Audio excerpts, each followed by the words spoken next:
What is going on, everyone? On today's show, we've got to talk about my actual positive, overwhelmingly winning experience with my Shiranui yesterday in Street Fighter 6. Plus, we actually have news to cover today for the first time in like a week. And today, we are in prime position to unlock our fun Viewers' Choice Marathon tomorrow. Speaking of which, the Italian rum cake is coming. All this and more on today's fun episode of the Level 1 Podcast. Get ready for some meaningful content, because the king is back, the king of the live stream, the king is back. Woo!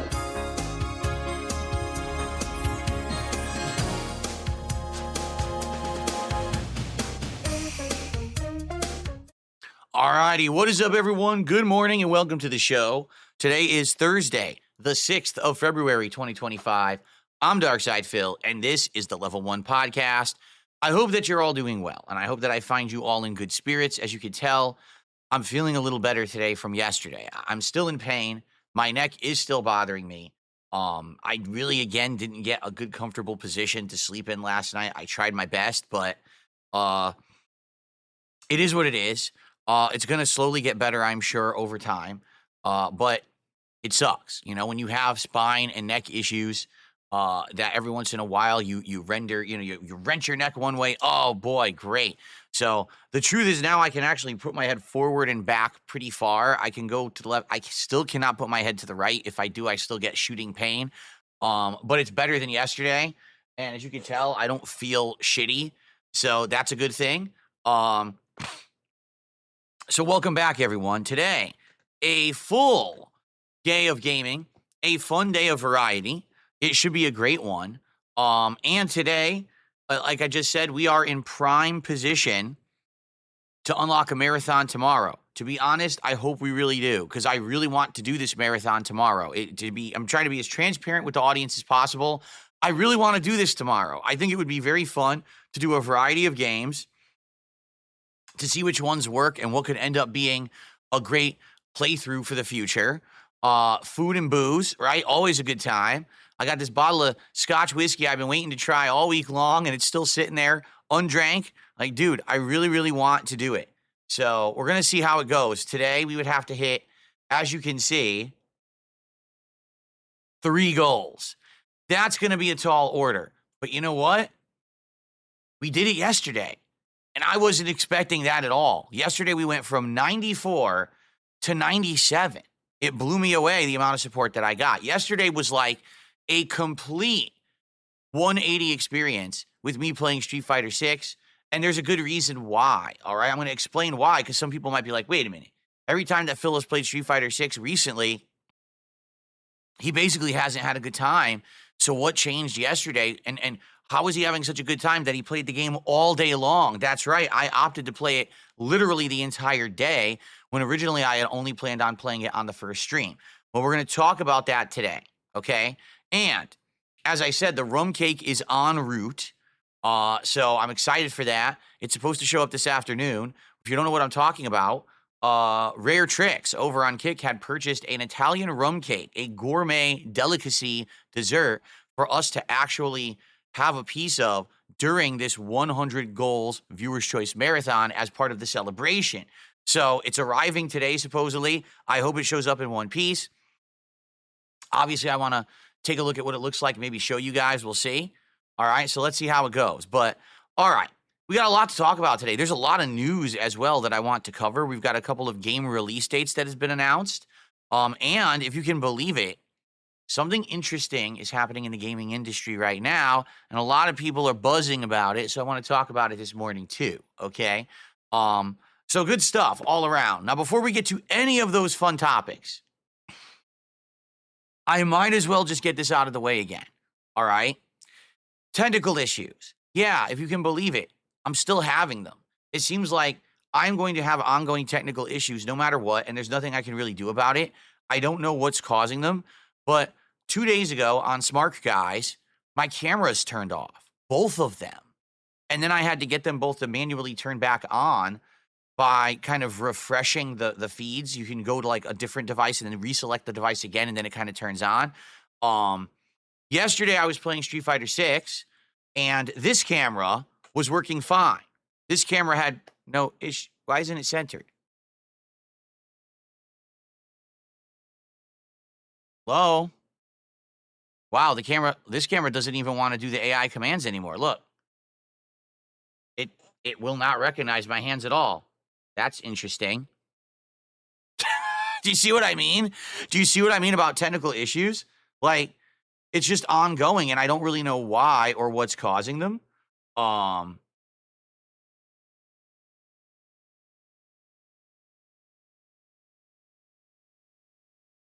me test something here. What the?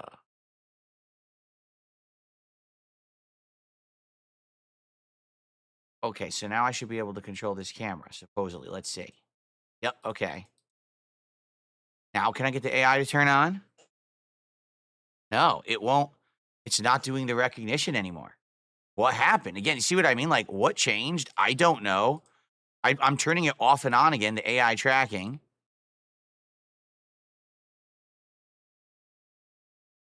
Something turned off smart composition. I don't know why.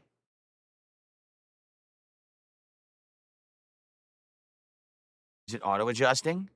No, right?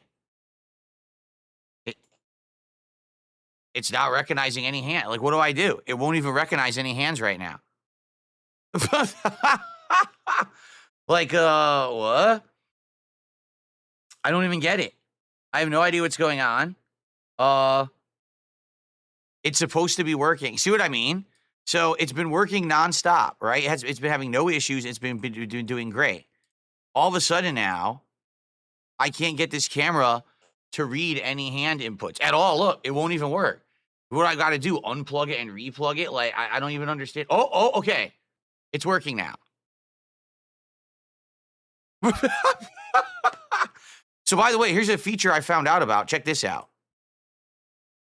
The camera on this mode will auto focus in on a certain scene. So, for example, this is supposed to be my head.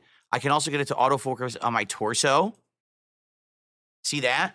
So I may actually have it autofocus on the torso for when I use this for face cam when I'm playing games. See, it's zooming out. Yeah, look at that. See that? It zoomed out automatically, and it's trying to focus in on my torso. So that's what it's supposed to do. And so if I were to do this, it basically automatically adjusts it so that the background would be working. See that? That's kind of cool. So I might use that. Well, I haven't used this yet. But anyway, yeah, that's perfect, isn't it? And so it'll auto adjust to my torso for when we use face cam for gameplay. So I might do that. So anyway, ongoing issues, like I said, with tech. Ongoing issues with tech. Yesterday I was playing Street Fighter 6, and all of a sudden, my camera, this camera that I'm using right now for the podcasting, turned off. And I was like, why did it just turn off? I don't get it. So then I refreshed the feed. It worked again, turned off again. So then I unplugged it, replugged it, worked again, turned off again. Then I refreshed the feed one more time, and then it stopped doing it. What the hell? So it's basically, in my opinion, it's either a power supply issue, meaning for some reason the power supply that they put in this PC is way underpowered, and it's just not strong enough to power all the stuff that's actually in this PC. I don't know if that's the case, but it sure seems like that's the case, right? Or the other situation could simply be the motherboard is faulty, and that these ports on the motherboard work 80% of the time, but every once in a while they have a malfunction, which would explain why I have sporadic disconnecting to my wireless network, but then all of a sudden it works for 3 days straight, then it starts disconnecting wildly. Why the cameras will work for several days straight, then start turning off. Otherwise, I don't even know. I can't even explain it. I wouldn't even know where to begin. So it's pretty sad that this is happening. Not much I can really do about it. I don't know if I can really control it. So I guess we're just going to have to put up with it. And in this regard, at least it's not a continuous thing, meaning it's not every single day. But it is frustrating when we're in the midst of something and it happens, right? And at this point, I'm kind of throwing the towel in. I'm like, I just don't think I can fix it or control it. I've done pretty much everything I can do, and it's just these issues keep happening. So we're just gonna have to deal with every once in a while. Laugh. We'll say it's the gremlins in the PC, right? Like, what else can we say? I don't even know how else to do anything about it. I mean, the only thing I could do is buy a whole new power supply, manually install it in the PC, which I definitely don't want to do because I don't know how to do it properly, and I'll probably F it all up. So yeah, I don't know. It is what it is. Right, we did roll back. It's not the Windows update. The Windows update absolutely caused this camera to not work, right? The Windows update was causing this camera to not function properly because with the Windows update installed, this camera doesn't even work. This camera just turns off and bricks itself. And it's funny because it has a firmware update, and I've tried installing it, and that doesn't work either. The firmware won't even install properly. I may try it again in a day or two. Like, eventually I might, because I've been using this camera for like a week now since I rolled back the update, and it works well, right? Like, for the new face cam and everything, it's great. But anyway, so yeah. So FYI, sorry if there's technical issues today. I hope not, but I can't really stop them at this point. At this point, I'm kind of at the mercy of the setup, right? So, real quick, let's talk about today's schedule. Today it's going to be Ninja Gaiden 2 Black on the first stream, a major stream. After last time, if you remember, we actually had a really short stream of only 90 minutes because we had extended stuff that was going on the podcast, right? So because of that, because we had hit the DSP Tries It, which took almost an hour to try 11 different products from that Sakura box, we had very little gameplay. Today, there will be a full gameplay session of Ninja Gaiden Black, so don't worry about that. Okay, we're getting a good chunk. We're at chapter 9 out of 17, so we're about halfway through the game, so we'll get good advancement today. Tonight on the late stream, it will be the conclusion of mouthwashing, which probably should take about an hour, I've heard. And then after that, we're just going to do some chill Q&A to kind of unplug or unwind after that. Now, my hope is that today we will hit 3 goals, hit the 100 streak, okay, and do the marathon tomorrow.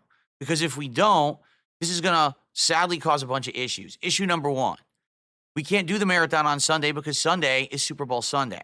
And I don't want to do it then because a lot of people will be watching the Super Bowl or celebrating with family and friends. I'll still be streaming, and I know I'm going to end up having reduced attendance and support on that day because of it.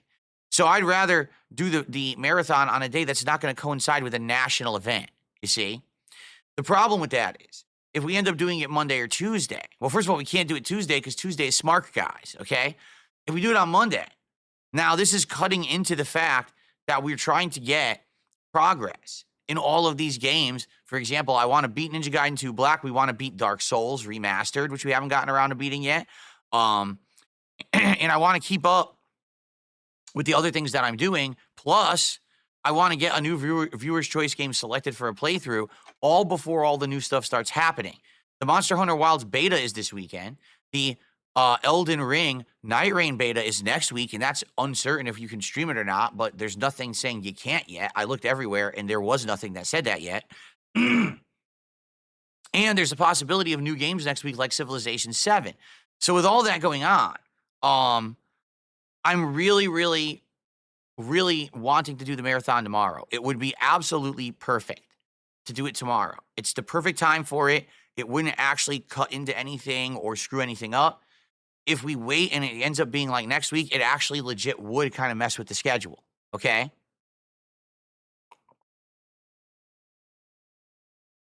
Lord Ramiel says you're going to hate Monster Hunter. There's too many mechanics. You may be right. You absolutely may be right. I guess we'll have to see. So, I really, really hope that we can hit the goals today and that we can do the marathon tomorrow. But it would mean hitting 3 goals, meaning $150, $150, $150. We could do 2 on one stream, 1 on another, or we could do 3 on one stream, you know. We'll see. Now, yesterday, during Street Fighter 6, you guys were overwhelmingly supportive. And that means that we hit 3 goals, getting from 94 to 97. And that means that I am going to be trying 3 items out of this box, okay? So we're going to do that today. We got a lot to do. We'll do this at the end of the podcast, okay? So I'll put this over here. And at the end of the podcast, we will do 3 tests of products, okay, to end the show. Okay, now, let's do it. Let's hit the go. Let's get some support rolling today. And then we're going to talk about how well yesterday went with Street Fighter. But let's get some support going. All right, please.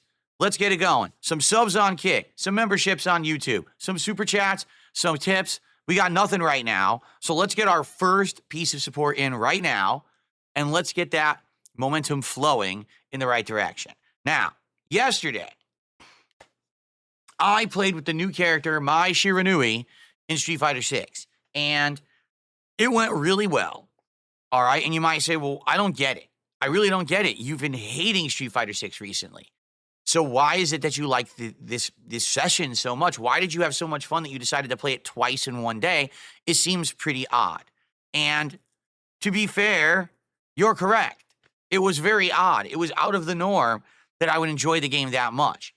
But you have to wonder something, and if you have to think about it, what was the determining factor yesterday that changed that gameplay session from my normal Street Fighter 6 session, right? What is it that we did that hasn't been going on for many, many months? And the answer is very simple.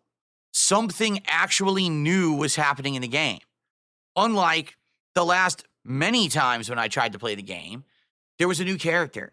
And this new character, Mai Shiranui, actually plays very different from a lot of the other cast, meaning because she has this new projectile style that can lead to combos, mix-ups, and tricks, it changes the game a bit. It actually adds some good variety to the game. With Terry Bogard's edition back in the fall, he added little to nothing. He basically kind of played like a mid-tier character. He didn't have the necessary rushdown or skills to make him really that competitively viable. He was incredibly hard to use in a competitive way. And now that things have changed, like months, he's been in the game for months, his high-level play is awful. Like watching this guy plays like tick, tick, tick, crack shot. Tick, tick, tick, crack shot. Oh, throw mix up. Oh, full screen fireball. Oh, wait. Oh, anti-air. It's so boring. He's probably one of the most boring fighting game characters I've seen in a very long time. He doesn't hang with the upper echelon of the game whatsoever. Just a disappointment for a DLC character, quite frankly, and especially because he's the title, well, not the title character, but the big main character of Fatal Fury and one of the main characters of the King of Fighters series. The fact that he kind of sucks is a real big disappointment. So with Mai Shiranui, okay, I would argue, even though I don't think she's going to be a top character, because she plays so differently from the rest of the cast with this fan ability and mix-ups and stuff like that, she just feels refreshing. Let's put it that way. In a game where it's felt so samey for a very long time. The entire upper tier of the cast is all rush down and throw mix up in the corner that you can't stop, 50-50 guessing, and just complete safe mode boring bullshit. The mid to low tiers have some interesting elements, but just can't hang with the high tiers, so the game just becomes the same patterns over and over, super boring, not exciting at all. With Mai in the mix, things are now different, okay? So, I knew something was up, because as I'm playing with Mai in her trials, right? We go into her combo trials, and I just coast right through them. And I'm like, wait a minute, that's weird. I don't usually coast through combo trials. Usually I'll do some of the combos fine, but a lot of the times I have an issue with the timing or whatever. Certain characters, their combo trials will be like so specific and so situational. You're like, I'll never do this. I'm using her combo trials. I'm like, wait a minute. Like, actually, her stuff is like legit good, but it's not insanely situational. Like a lot of the stuff you can use really in gameplay. And I'm like, oh, that's kind of interesting. And I beat her combo trials with relative ease, and I was scratching my head like, this never happens, right? So immediately something was clicking with the playstyle. And then as I started playing online, I started realizing, damn, she's got some interesting, tactics and tricks and a lot. Here's the thing. No one knows how to counter her yet, okay? No one. Everyone's trying different things. Everyone's trying to figure this out. But in this regard, she's fresh, she's new, and it's not, oh, everyone knows the entire meta of the game day one and can just spank her instantly, right? That's refreshing. And here's the problem with modern fighting games, okay? Back in the day, when I was there for the formative years of fighting games in arcades, okay, a new fighting game would come out and people would line up to play it. Their quarters up, right? And they would sit there and they would play and they would try new things. And it would take, no exaggeration, anywhere, probably 6 to 8 months of a game being out and in the wild for the meta of the game to even start to be discovered. I remember when Marvel vs. Capcom 2 came out, okay? This game was so different because the cast was so huge. And everyone was trying all different cast members, all different tactics. You had people who were running away and throwing projectiles the entire time. You had people who were rushing down. You had people who were doing different kinds of combos and juggles. You had all kinds of stuff that was being attempted, right? Even grapplers at one point were being attempted to be used properly in the game. And that first year, Marvel vs. Capcom 2 was this weird variety oddity. And it was hilariously awesome because you could go to a tournament and you would see someone using like a bunch of little characters that are doing fast juggles and combos, but then you'd see someone who picked Team Big, which would be like Zangief, Juggernaut, and Hulk, and finding ways to use them and doing giant damage. And then you would see someone using a keyboard, just projectiles. It was wild, the variety that you would see, okay?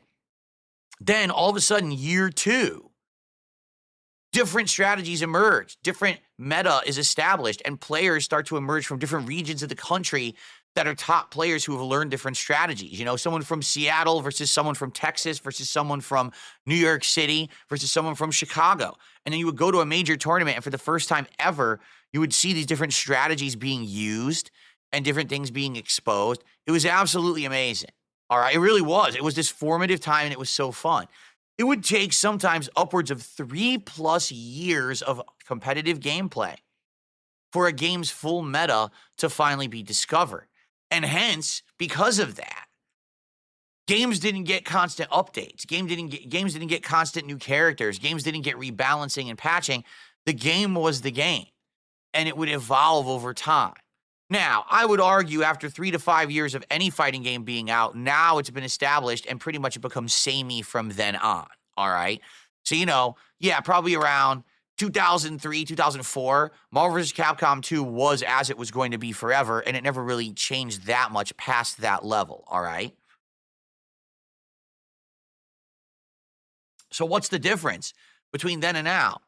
Now, on day freaking 1 of anything new being in a fighting game, you've got hundreds of fucking try-hard creators who are running the gauntlet of testing, who are sitting there in the lab, who are recording and uploading and montaging. And here's how you beat this. Here's how you stop that. Here's how you do this. Here's how you beat that. And within like 2-3 days of anything new being in the game, you've already got how to beat the new character. But the character just came out. Like, can we play with the character before you basically tell the entire world how to make them worthless in the game? Really? Can we, like, play the fucking game and have fun with it? That whole entire era of that time of discovery feels fresh, feels exciting and new when a new character or a new game comes out, and now you can explore for yourself. That has been absolutely destroyed by the internet. Because now, on day 1 on YouTube, day 1 on Twitch, here it is. Here's everything you need to know. Put absolutely no time or effort into playing or learning for yourself. Just copy what we're sharing with you. Oh, by the way, like the video, buy my merch, and send me super chats and fucking memberships because I just fucking spoiled the entire game for you. And to make matters even worse, back in the day, even when tech was shared with the internet, okay, the entry level skill check was that the games actually had execution required, all right? Even if you knew the top tier stuff to do in any fighting game, you would have to sit there and practice endlessly in order to get good. And since the games weren't at home, you had to pay to go to the arcade, you had to wait in line, so you basically had to put in the time, effort, and money to get good at fighting games. Today, every single fighting game is baby mode, meaning you don't need good execution. You don't need to sit there and practice too much. You could literally sit there for an hour with any character and probably learn all of their top tier combos because none of them are hard to execute at all. You just need to know situationally what to do and then just practice a little bit so you get the muscle memory and you're good to go. Why do you think it is that when you actually play fighting games now and you're playing the meta, I mean, I'm playing against a Cammy. Every fucking Cammy plays exactly the same because they all watch the same videos. They all practice the same tech. They all know the same meta and they all play at exactly the same level. So if you know that throw loops are dominant in Street Fighter 6, guess what? Every Cammy you fight will be doing the same throw loop and you'll be doing the same guessing game, the same gambling chance that you break out of the throw loop or not. And what happens is the game becomes incredibly repetitive and boring. It's just the same thing every single time you play it because everyone's copied each other. It was never like that back in the day. I want to emphasize with all of you, it was incredibly fun the entire first few months to year of any new fighting game being out because it felt fresh and new. Everywhere you go, you'd play something different you'd never seen before. It would just be so much fun. In this case, the games are destroyed within weeks. You know, why was playing with Mai Shiranui so fun yesterday? Because everyone was experimenting. No one really knew what they were doing. Right? And by playing that first day, it felt fun and fresh and interesting. You could try mix-ups. You could try setups. It was great. Within 1 week, everyone will already know everything that Mai Shiranui can do because all these idiots are going to fucking post it all over the internet and explain in heavy detail, here's how I analyzed it all, and here's exposing everything to the world. But again, because there's no actual execution required to play these games anymore, you're making it so any fucking mouth-drooling idiot can now play the game at a meta level because you're exposing the meta for profits. Get it? What's happened is the internet has made it profitable to spoil everything about every game ever. And it's incredibly bad for a competitive game to have its entire competitive meta spoiled within a couple hours. It's that whole time period of playing and discovering for yourself, which is the absolute best time period of any fighting game, has been completely crushed into just a day or two and just ruins the game experience. And the problem is there's nothing you can really do about it now at all. Really, there's not. Like, I can't even, how would you fix that? The culture now is everyone rush to the internet, everyone monetize content, everyone expose everything right away. Every fucking person sitting there watching videos, grinding, practicing. Did you lab today? No, I didn't lab. I played the fucking game for real. I didn't sit there labbing combos. I actually played the game like I'm supposed to, you know? That's like saying, well, I played Mario 1 today, but instead of actually playing the game, I sat there and just did World 1-1 for 7 hours, so I perfected it. What about the rest of the game, stupid? Right? But it's what I mean, that whole era of exploration, discovery, it's gone. Everyone just watches a video and labs. And then that's supposed to be a good game. No, it's not. It's not fun anymore. You've ruined the actual fun experience. So, yesterday, day one with this character was incredibly fun. What did I discover? Basically, that she has versatility. She actually has a true reversal. Unlike most of the characters that I've used, her upper flaming kick or whatever the hell it's called is actually quite good as an anti-air and as a reversal if you need to get out of a tricky situation. She has air versatility with air juggles and an air dive that's timed well, and you can do things with it or after it. Her combo ability is actually quite good. She has different combo paths that work, and that can lead to her buffing herself with her level 1 super, and it's really useful. And once she has the level 1 super activated, now she has all these new tricks and things with the fans that are really nice. So I like the character. But, in the meta of things, will she hang? I don't think so. I still think that characters like Cammy are going to dominate this game in the meta, especially a character like Cammy who's never been nerfed. They haven't nerfed her at all. Cammy has just been top tier since the game came out, and Capcom refuses to really touch her and make her fair. Instead, everything she does is advantageous. Everything is at an advantage. Everything leads to a giant combo. Everything recovers instantly, and everything pushes you to the corner where she has a throw loop. Mai has some good tools, but not that many. So I really feel that sadly, in this case, okay, Mai will be good for a bit, but as soon as people figure out the fan tricks, meaning how to get around her fans trying to catch you and cross you up and lead extended combos, the moment that's figured out, she's just another fart in the wind, as they say. She's, for 1 minute she's here, the next minute she's gone, and the top tiers will still dominate this game. She doesn't have insanely good normals. She has two. One is standing medium punch, and one is crouching medium kick. That's it. Those are her two normals that lead to combos. But outside of those two normals, everything else is kind of mediocre. And because of that, she can't dominate in the mid space, like neutral. You're going to have other characters kick her ass with pokes and stuff. Like, I was particularly having a hard time against Zangief because Zangief's pokes are much better. So I was like, damn, it's actually hard to even stand mid-range on Zangief in this. So, I had a great time.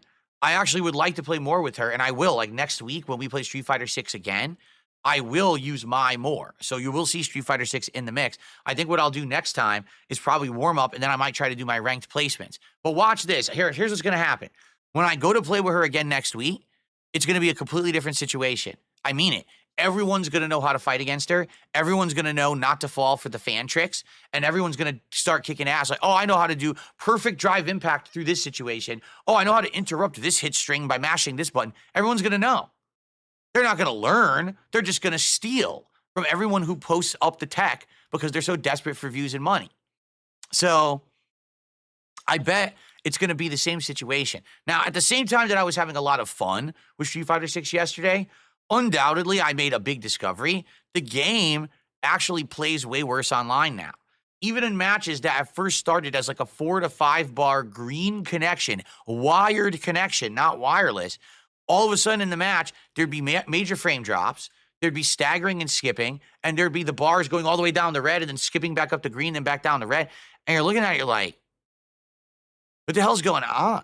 Like, why is it behaving like this? It didn't used to do this. If you remember, this game had the best online connections of any fighting game. And I think what's happened is, sadly, it's now almost 2 years old. Remember, it came out June of 2023. I think that almost being 2 years old now, the game just has a much smaller player base. And because of that now, those ideal connections just don't exist anymore. Even when they start, they end up crapping out. And let's be honest, probably right now, they don't maintain as much server, not maintenance. What's the word I'm looking for? They're basically not maintaining as many servers because the game's in its second year life cycle now. So it has a declined player base.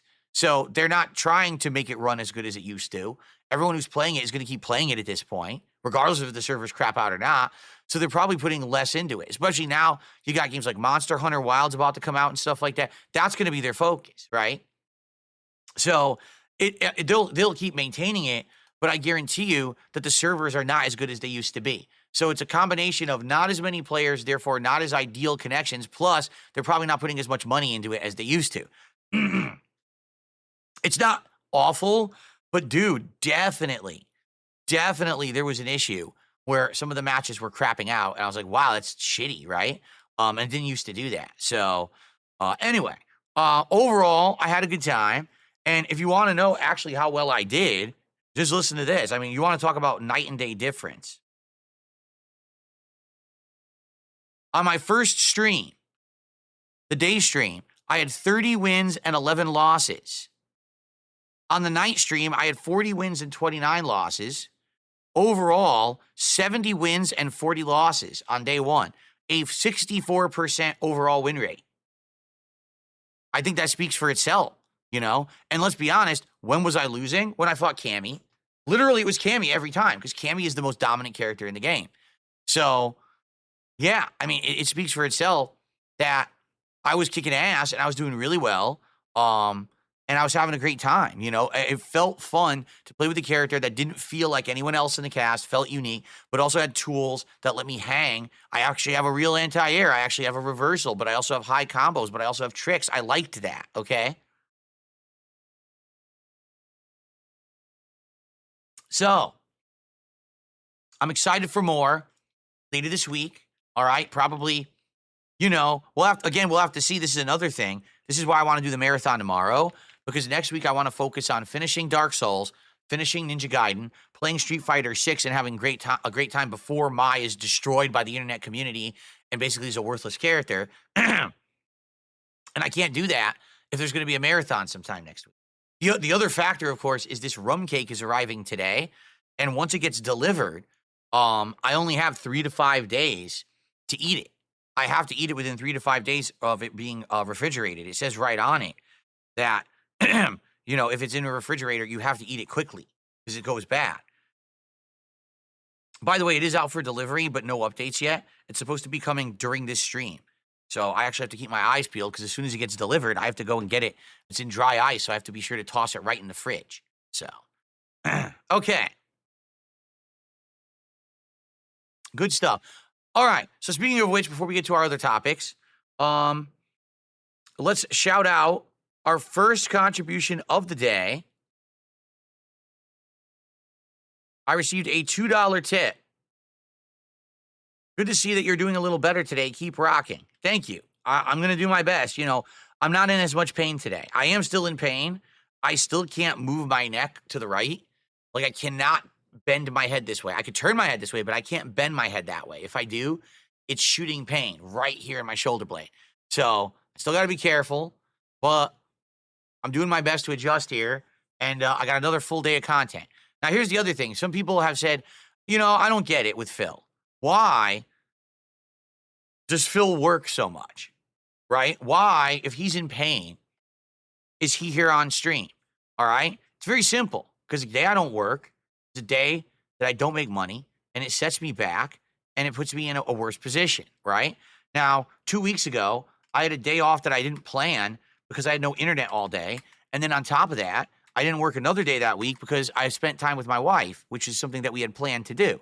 And that's all well and good, but every time that I do that stuff, I then have to adjust for it and kind of make up for it. I have good momentum going. The less that I'm here, the shorter time we have to hit goals, the shorter time we have to do special events, right? And I'm not in a situation where I can work far less.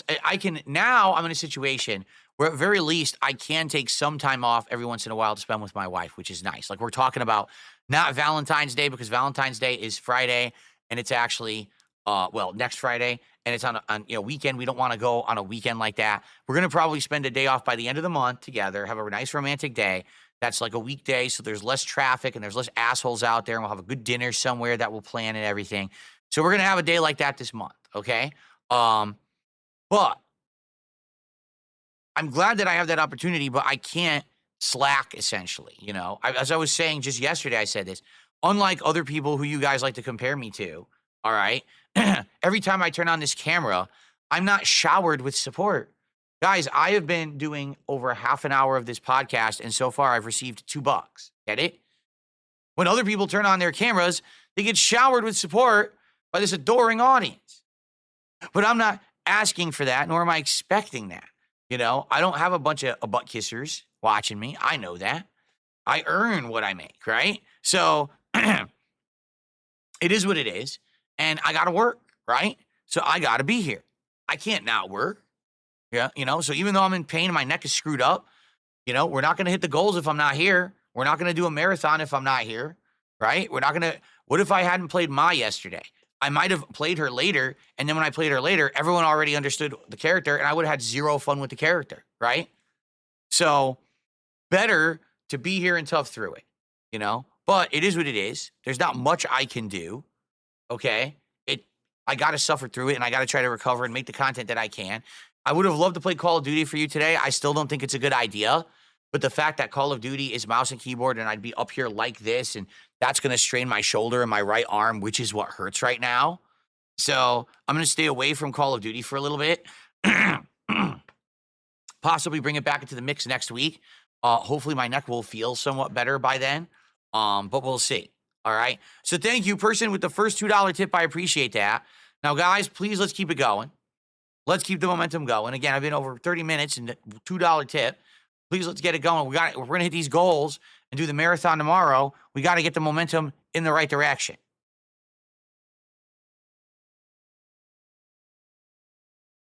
Okay. So, what shall we talk about now? We already talked about Street Fighter, right? There's various news stories that I would like to cover today. All right. Actually, yes, this is true. If you can believe it, there's actual news that's been happening that I'd like to cover. The Chargers are sad that a $5 super chat says it sucks. YouTube allows weird bullying and makes your job harder. You deserve better. YouTube doesn't care about anything unless it directly benefits them or if they're in jeopardy of being sued. That's pretty much it. They're just a big corporation that has no soul and doesn't give two shits about anything. And everything's automated anyway. So there's not much that can be done in that regard. I've learned to live with it. And yeah, there's nothing I can do unless I'm going to pull out a lawsuit and sue people. I can't stop people from doing what they do. So I stopped caring. And I appreciate the super chat, but I would prefer to not address detractors all day because they're just a waste of my time. Okay. All right, let's get to some topics. First topic of the day is kind of interesting. I don't know if you guys have heard about this one. All right. So something has been going on. Oops, I screwed all that up. There we go. Something has been going on with X/Twitter that a lot of people aren't aware of, but I'm going to make it public knowledge today because this is something that's going to affect me directly, okay? Let me actually get hold on. I'm going to do some adjustments here on the fly. I want to move the leaderboard to the top. Leaderboard's great on the bottom for Street Fighter, but it's better at the top for most everything else. There we go. Okay. Okay, ready? Cool. So, in the last several months, X, formerly Twitter, has been very sneakily increasing the price of X Premium. So, for those who don't know, X didn't really used to have a premium tier. Instead, it was based off of verification status. And what verification status meant was that you proved to Twitter, when it was called Twitter, that you needed a reason to have your identity verified. Maybe you had a bunch of imposters or a bunch of people who were trying to ruin the reputation of you or your business. Maybe you were operating a business and you wanted people to know that officially this was your official business account so that they didn't get misinformation from other sources. And so basically what would happen is you would have to send Twitter a whole bunch of information, you know, your actual ID and in some cases your birth certificate and other stuff. And you would prove who you are. And then they would give you a verification check mark. I was one of the people who had that because I was mass impersonated by a bunch of trolls. So I showed them that, FYI, I have all these assholes trying to cause malicious things on your site, and they verified my account. Now, when Elon Musk bought Twitter and renamed it X a couple years ago, he decided to change the entire system. All right. So first thing he announced is no more verification status. You're going to have to pay for X Premium. And if you pay for X Premium, you just get the check mark.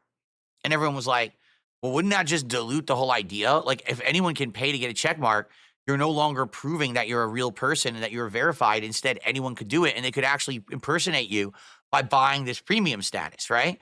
So that's what ended up happening is people who were already verified ended up having other people impersonate them again because they were paying for it. So immediately, the whole verification thing was a waste of time. Then within like 6 to 8 months, they took away verifications entirely, meaning if you had a previous verification, they just removed it anyway.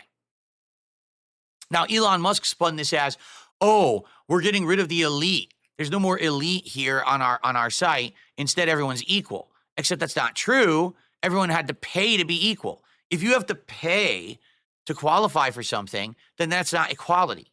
That's called wealth-based prosperity, right? But of course, Elon Musk doesn't understand that because he's filthy rich and always has been his entire life, so he doesn't even know the difference, okay? He actually thought that was equality because he's that stupid. So when they started having this paid tier, all right, there was really no benefits to it except you got the verified check mark. And at that point, I'd announced to everyone, because people had asked me years ago, are you going to get this premium tier? And I said, no. Like, what benefit is it to me to pay for it? I don't see any benefits, right? Now, what ended up happening was last year they actually added a bunch of benefits. They added the ability to edit your posts and the ability to have longer posts. And they added a few more features in too, like, for example, having your posts be more prominent and featured so more people can see them and stuff like that. So when they announced all of those features, I was strongly considering doing the premium for my business, but I wasn't 100% going to do it yet. Okay. So by the way, at that point, it was announced that the premium was going to end up being, I think it was like $16 a month or something like that. And I was like, I just don't see the value. So then what ended up happening was during the summer of last year, I got a big surge in popularity because of Keno Casino.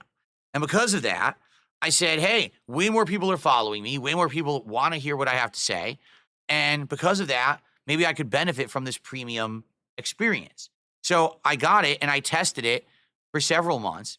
I'll tell you this, 2 things I really like. Number one, I like the ability to edit a post, because previously what would happen is you would post something up, then you would notice a typo and you'd be like, oh, son of a bitch. Now, the only way to fix that would be to delete it and repost it. And that's annoying, especially if you posted it and you didn't immediately notice the typo or problem. And then you go to fix it later, but people have already seen it and liked it and reposted it. Like, oh, shit, you're going to lose that element, right? So to be able to just edit the post is huge. It actually is a really big help in my opinion. So that's number one. The other big thing is the Grok AI, which I've used several times to get some pictures for content. You know, I did it on this podcast. I did it and we had a good laugh at it to see what the AI would do when I typed in suggestions. Excuse me. And I had a good time with getting some pictures for shows. Like, for example, I used a picture 2-3 weeks ago on Smart Guys of the president of AEW, All Elite Wrestling, Tony Khan. And I had it generate a picture of him climbing a telephone pole and cutting the power lines to simulate that my power had been out so we couldn't do the show. Okay? So that was good. It was a little gag I got to use for the show. So every once in a while, I get some use out of the Grok AI, but not always.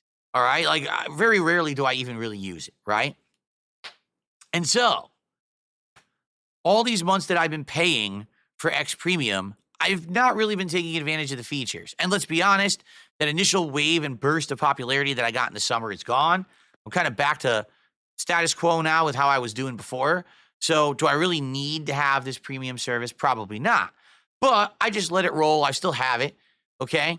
If you don't know, they increased the prices from $16 to $22 back in December. Now, I had seen the notification for it, and I was like, a $6 price increase. I mean, that's not that bad, but at the same time, what's the benefit? Like, what are they giving me additionally, value-wise, for my extra $6, right? Nothing. They didn't really improve or add anything. They just decided, we're going to charge you $6 a month more for this service.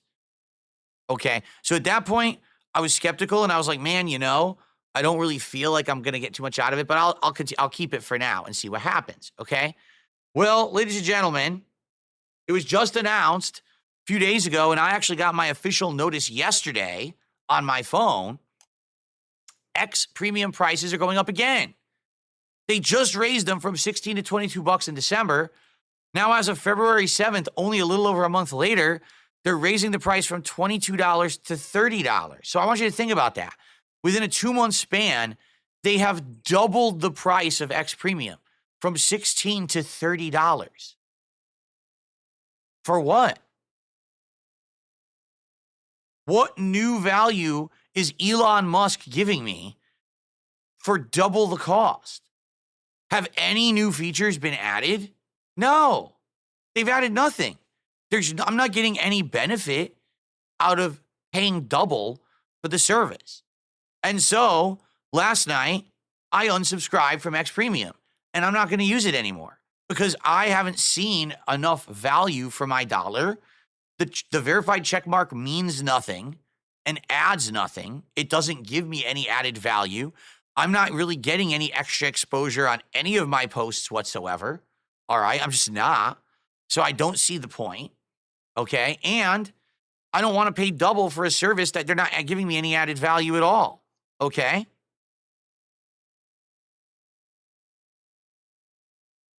Fiat Multipla, you are wrong. I am not paying via App Store. You don't know what you're talking about. They're saying you're paying, that's the Apple premium, and I'm not paying the Apple premium. I'm on Android. If I were on Apple, I'd be paying an extra premium. I'm not on Apple. I got rid of my Apple devices. I don't even have any. I don't have an iPhone. I'm nothing. I got rid of all that shit. I'm on Android, and I'm happy to be on Android. One day, I will actually have this as a topic. You guys, I cannot recommend more to all of you. Okay?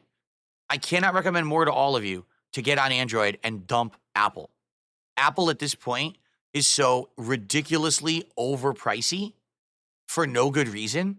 It's ridiculous. Everything's more expensive. It doesn't run as well. Everything on Android is better. I couldn't just accentuate more how much better of a time I'm having on Android devices than I was on Apple devices. So strong recommendation. If you have Apple, drop it, get Android. You're going to love it. Okay. Anyway, that's a topic for another day. And I promise you, I feel like as a service to the viewers, I should totally explain to you guys how much better it's been being on Android. Okay. Anyway, yeah, some people are saying you're showing us an Apple screen. And this is someone from Twitter. This isn't my screen. It popped up on my phone last night saying a price increase of $22 to $30, and that's going to begin on February 7th. And I said, unsubscribe. I'm done. So I think I only have a couple days left of my premium, and then it's gone, and I don't care. I don't need premium. Like I said, what I'm using it is to edit posts, which every once in a while is useful, and I'm using it to use Grok once in a blue moon to generate a picture for me. Outside of that, I literally don't use any of the features of premium. At one point, they were helping me when I had a bigger audience and I was getting hundreds to thousands of new views on all of my accounts a day. All that is gone now. So there's no point in me paying for the service, so I'm done with it. If they had kept it at $16 a month, I would have kept it. Seriously, but you're going to double the fucking price? Double the price of your fucking service? Are you insane? Who the fuck does Elon Musk think he is? He actually thinks that like he's an intelligent dude. That's the sad fact. And you got people like Donald Trump who actually believe it too. He's not smart. He's rich. That's all he is. He's fucking rich. He's one of these dunces. He literally went on Twitter back in the day and he tweeted about stock prices of Tesla, which you can't do. He did it as a joke and he was tweeting that he's going to get Tesla to 420. And so investors thought it was real and started acting on what he was saying. Come to find out, he was at a party smoking weed, and this was a post joking about 420. Get it? This guy is a fucking moron. But he is rich, so people think he's important and people think he's smart. Okay? He's not. So this guy buys X, and what has he done to really improve it? I don't know. I couldn't tell you anything better on X that's going on right now at all. I'll tell you this, the verification removal has ruined the site. The site is rife with bots and scams and accounts that are trying to fuck with people. I know because I exposed one here just a month or two ago. Remember when I showed you the bot account that tried to scam me and take control of my PC? And I showed it to you. So, yeah, like, I just don't get it. I don't know why people think this guy's smart. He's not. And he doesn't know what he's doing. I'm going to double the cost of X Premium within a 2-month period and add no new features. Well, guess what? I'm going to unsubscribe. I'm going to flip you the bird and say, fuck you, you stupid rich bitch. Not going to give you my hard-earned dollars when you gave me no value for it. If you give me value, I'll give you more money. Okay? But you haven't provided me anything, so I don't care. All right? So for everyone, I'm not going to be on YouTube Premium. I'm not going to be on X Premium much longer. You won't see the check mark next to my name. It ain't going to affect anything anyway. I won't miss it. Okay? I really won't.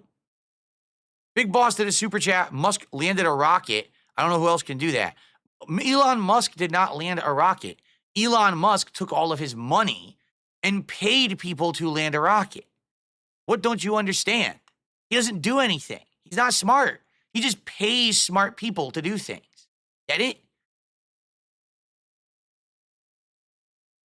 Anyway, so yeah, I'm done with it, and I don't care about it. I'm still going to continue to use X to post my schedule daily. I'm still going to post up when I go live on streams. It's going to be primarily for business purposes, okay? But that's about it, you know? I haven't really posted much up there anyway in regards of content or anything. Even my thoughts on stuff, I rarely post up there anymore. Like I said, but basically about 2 years ago, the site went to shit, and I can't. It's impossible to get anything of value up on there. So there you have it. Okay. So FYI, oh, I put the wrong thing. FYI, you know, it's sad because I did feel like at one point there was some value, but you know, that's what happens when you have someone like that in charge, I guess. Okay. So next news story for today. You ready for this one? The ESA, which if you don't know, this is the organization that used to run E3, has announced the Interactive Innovation Conference, or ICON, taking place in Las Vegas from April 27th to 30th, 2026. Not this year, but next year, okay?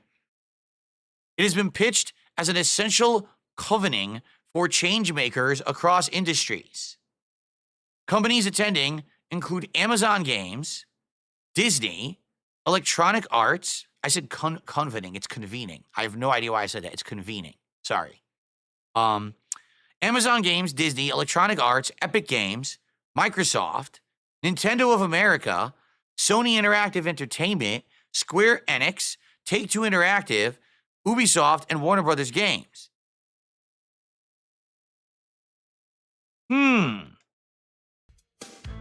Oh my God. I completely clicked the wrong thing there. Hold on. I meant to say, an event where all these game publishers get together to showcase games. I feel like there used to be an event like that. Didn't there used to be a time and a place once a year where all of the game publishers got together and showed off all of their technology and their games? I feel like maybe there was a time where something like that happened. What was that called? I wonder what it was called. I think you get what I'm getting at here, right? So basically, people are saying this is just E3 reborn, but it doesn't make sense because E3 already is gone and no one wants it back. So what is this, and why have all these companies jumped on? Well, guess what? Some people are saying, is this E3 and is it moving to Vegas? But what other people are saying is, wait a minute, hold on.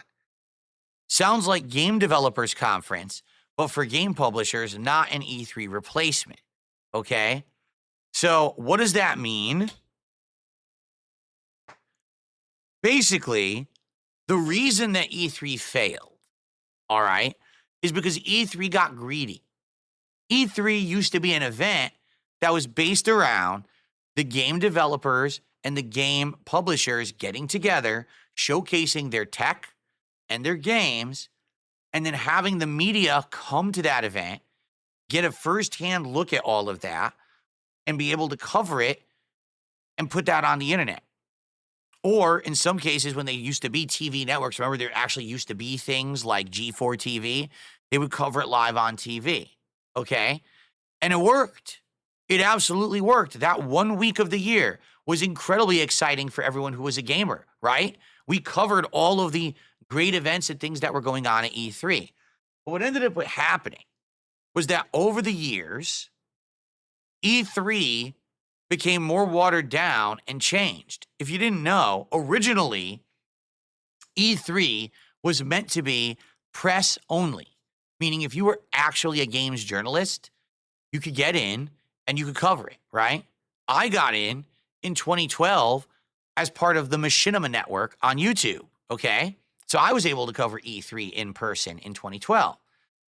The problem was, over time, E3 degraded itself, and basically, number one, everything that you saw in person at E3 could be seen on the internet anyway. All of the presentations, all of the things, you could just literally see them online moments after they happened. So what was the point in you being there in person? pretty much nothing, right? Number two, E3 became a paid for event.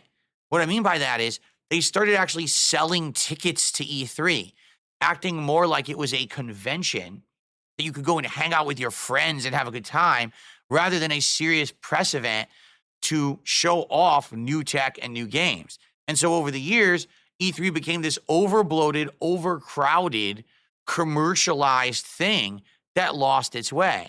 So after a while, people are like, wait a minute. So I can learn everything that you need to know that's at E3 by sitting at home. I don't have to spend any money, and I don't have to wade through endless crowds of thousands of fucking people who think that they're cool because they're at E3, rather than people who are there to actually cover it for the industry and spread information about games, right? So, yeah, that's the difference, that it completely degraded and fell apart. And now, what it sounds like's happened is E3 got canceled, but they're going to try to essentially restart E3 as something called Icon. Can it work?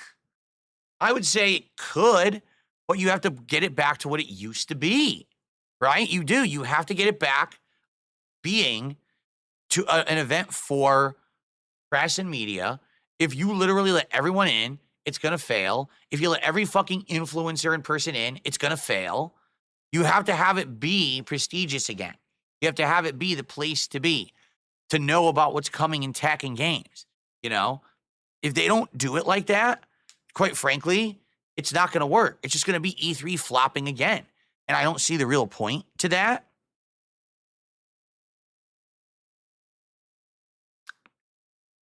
And, you know, Rare Trick says it sounds pretty elitist. He's right. E3 always was elitist. You're absolutely correct, actually. But that was the point. That's why E3 was pertinent, because it wasn't for everyone, and it wasn't instant dissemination of all of the information across the internet. You kind of had to be there to know what was going on. And then those people that were there would relay that information to the internet and gave it meaning. If you just immediately put it all on the internet, why do you need to be there? To be honest, so I attended E3 in 2012, okay? And you could go back and watch all my footage on this channel from 2012. I made ridiculous amounts of videos when I was at E3, okay? But all the stuff that I covered, all right, basically was on the internet anyway. The only difference was I was adding my firsthand experience, having hands-on with some of the games. Like I played Resident Evil 6, Hitman Absolution, Metal Gear Rising Revengeance. I saw some of Tekken Tag Tournament 2. I didn't play it, but I saw some of it. That was the first time they revealed Injustice. That was the first time they showed off the XCOM when XCOM was getting rebooted. So I give my firsthand experiences about it. But quite frankly, and I even said this at the show, I didn't really feel like it added much being there. I pretty much could have done the exact same coverage sitting at home, just watching the information on the internet. And in fact, after that, I never went back to E3. I could have, because when you're a YouTuber, all you got to do is prove that you basically have a business and that you have a following, and you can get into E3. It was not that hard. But after that 2012 time that I went, I never wanted to go back. I was like, there's no point. It's a lot of work. It's a lot of travel. It's expensive because you got to pay for a hotel and everything. What's the point if you don't really get anything out of it, you know? So after that 2012 visit, I was like, I don't ever want to go back. And I never did. And then E3 just faded away. So they need to find a reason for people to care about Icon. Will they find it? Right now, it sounds like they've got the developers back on board. They probably convinced them all. We're going back to the old formula, guys. We've canceled the E3 for all bullshit. People aren't going to be able to buy tickets. It'll be a showcasing of your stuff again. So they got them all on board. That's good. But the question is, will there be value in it? I don't know. I'm curious, right? I'm actually very curious. So let's follow this story. Let's see what happens. We're going to, in the next year, we're going to hear more information about it. This could be interesting. And by the way, it's in Vegas. And the thing is, apparently, for years, they were strongly trying to get E3 to move from Los Angeles to Las Vegas, and they just never got around to it, and then it failed, and so it ended. So now moving this to Vegas, would it have an impact? Don't know. Maybe, maybe not. You know, I'm interested in it. Here's the thing. What if I went there? What if I actually got in to Icon, and I was able to cover it on a daily basis, in person, sharing my impressions, taking video and putting it on the internet. I think it could be interesting. I haven't done anything like that in over a decade, right? But at the same time, is there going to be any added value of me being there and covering it in person to being at home and covering it? I don't know. I'm very curious. So I guess we'll see, and we'll go from there, okay? In the meantime, Perry the White gifted 5 subs over on Kick. So our first significant contribution, all right? Very, very nice.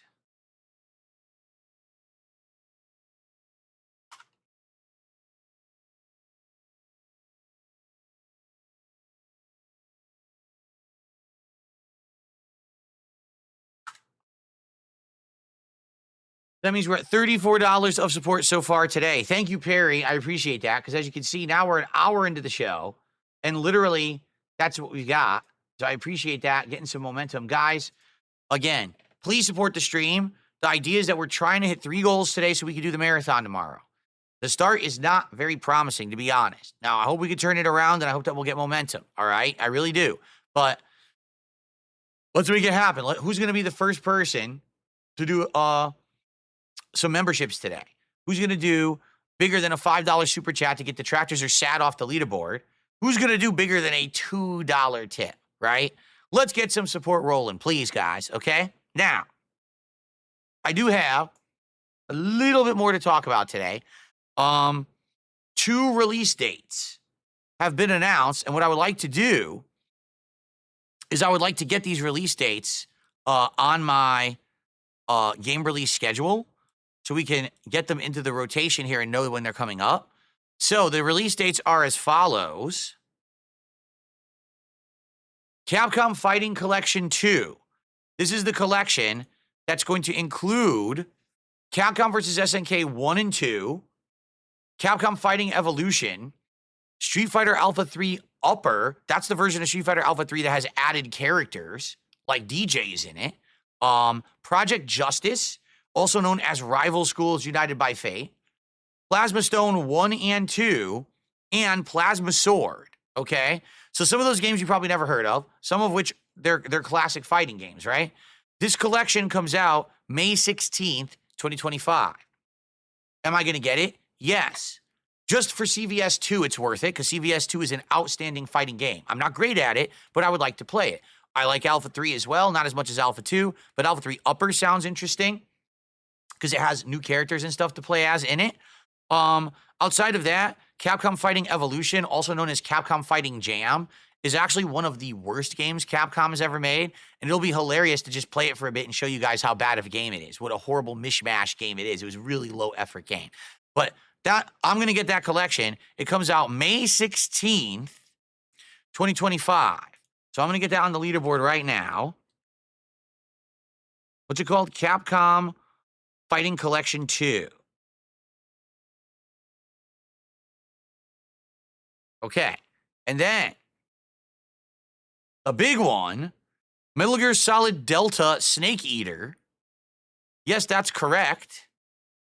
It's basically the remake of Metal Gear Solid 3 Snake Eater, is coming out on August 28th, 2025. I almost said 2025. So, Metal Gear Delta Snake Eater, August 28th, 2025.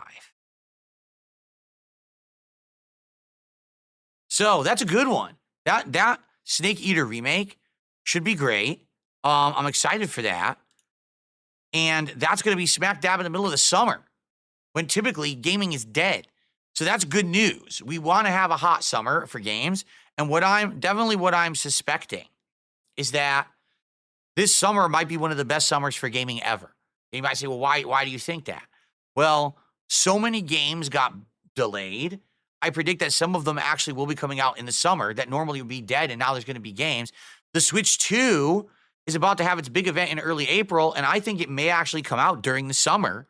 And now we've got Metal Gear Solid Delta coming out in late August. So this is good. I think we may have an actually really solid summer this year of good games, and I'm excited for that. So very good, okay? So Capcom Fighting Collection 2, May 16th. Yes, I'm getting it. And Metal Gear Solid Delta Snake Eater, yes, I'm definitely playing that. August 28th, 2 new dates have been added to the release schedule. Shout out to Parasolo, 44 months as a channel member. And Parasolo says, big ups to the Ninja Squad. He hit 6 different ninja emotes here on YouTube. I didn't even know those existed. They're little different ninjas. That's cool. Thank you for being a member for so long, Parasolo. That is a re-upping. It's not an official, that's not an official new member, so I'm not going to count that towards the goal, but thank you for that, Parasolo. All right, folks, without further ado, for the tail end of the podcast, I owe you guys 3 taste tests of items from this Sakura box for the 3 goals that we hit yesterday.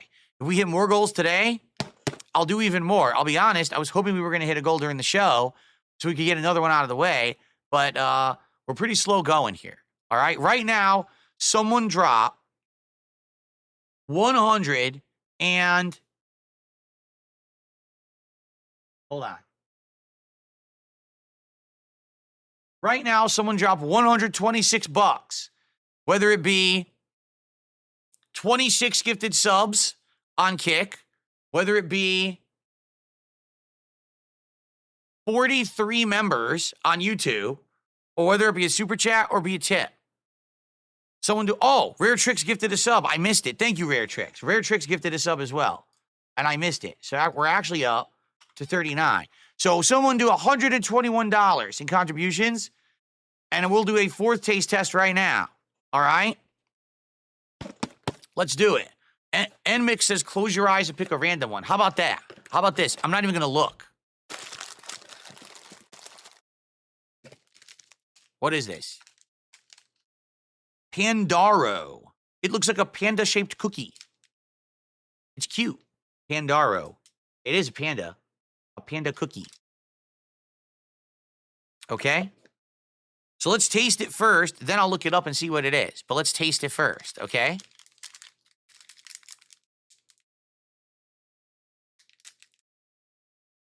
Pandaro cookie.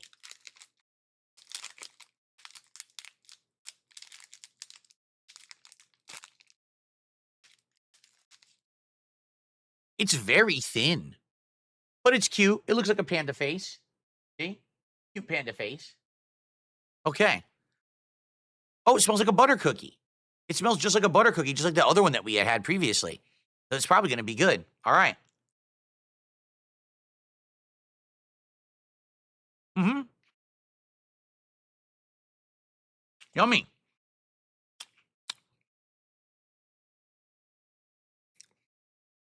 It's delicious. It's just a plain butter cookie, but it's tasty. I love butter cookies. Yep.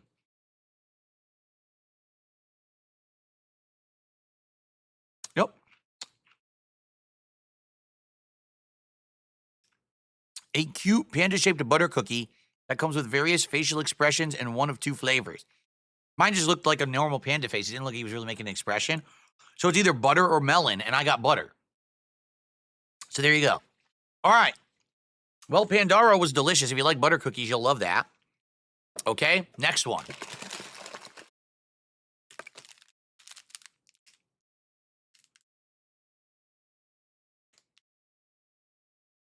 Bourbon Choco Cream. It feels like 2 sticks. If it's chocolate cream, I'm probably going to love it. You know me, I love chocolate. So, all it says is Bourbon Choco Cream. Let's try it, and then I'll look it up after. Okay. So, it looks like a wafer stick, but there's filling on the inside. I wonder if it's filled with chocolate. Oh, it smells like chocolate. It's actually a really strong chocolate odor. All right, ready? Let's try it. Bourbon chocolate cream.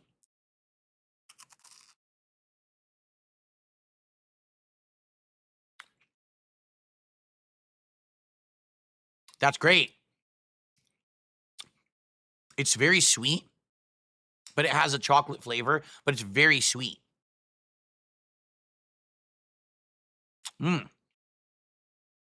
To be honest,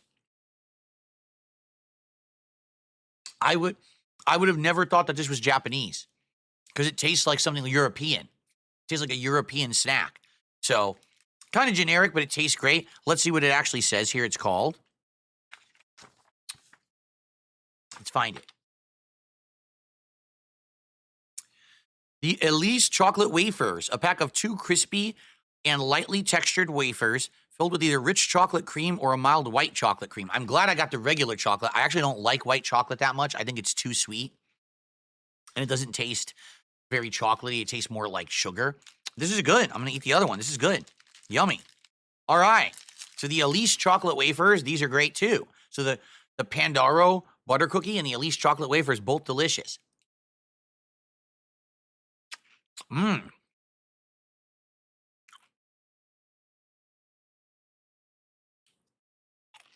Mmm. Yummy. Oh, really? Rare Trick says he got the same box. He got the white chocolate sticks. And he says they had very little flavor. The chocolate must be better. Yeah, it's pretty good. The chocolate is pretty good, actually. All right. 2 down, 1 to go.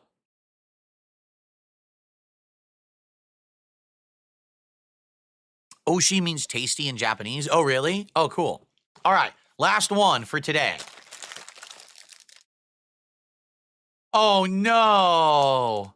Another gummy? Remember the gummy that I tried? It was rose flavored or whatever. No, it was Sakura flavored. They called it a Sakura Mochi, and it wasn't good. This one looks like a bottle of soda. It's a cartoon bottle of soda that's like exploding. Oh, I hope it's good. So it's going to probably be soda flavored, right? Let's test it. You know, maybe it'll be better. I just didn't like the flavor of that gummy. Maybe I'll like this one. A soda flavor. All right. Here we go.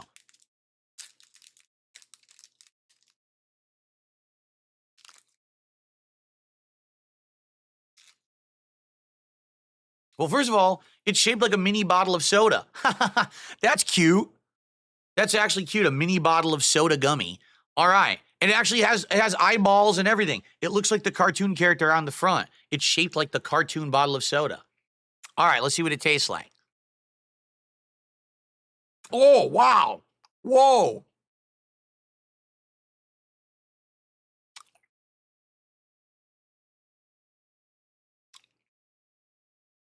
It's a really strong flavor. It's tangy, actually, very tangy.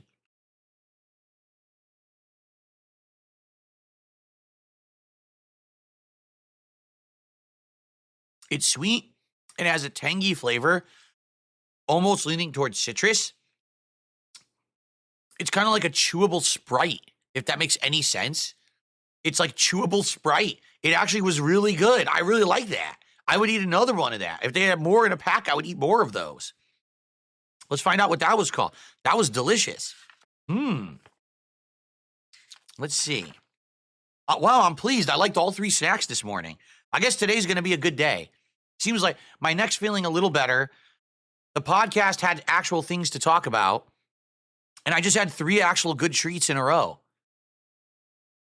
We're off to a good start. Now we just need some support, guys. Let's hit those goals, right? But let me see if I can find it.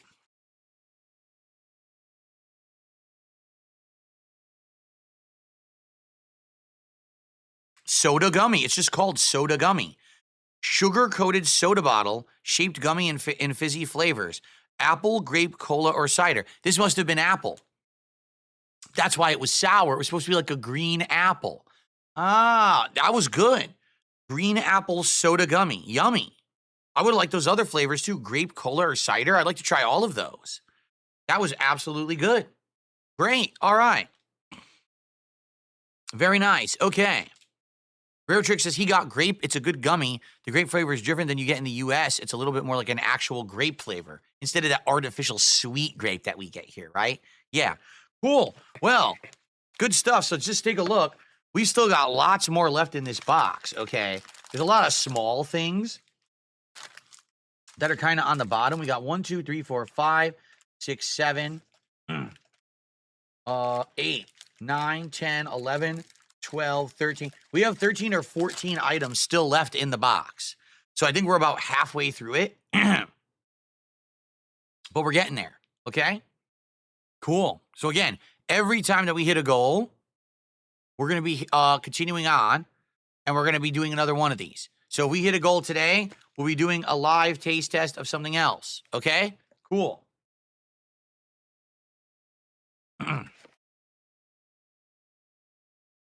No, I haven't gotten to the Japanese Kit Kat yet. I think there's a high chew in there. I've never had a high chew. We haven't had that yet. So there's a lot of things in here that are kind of notable that I haven't tried yet. Yeah. Okay. Get rid of all these wrappers.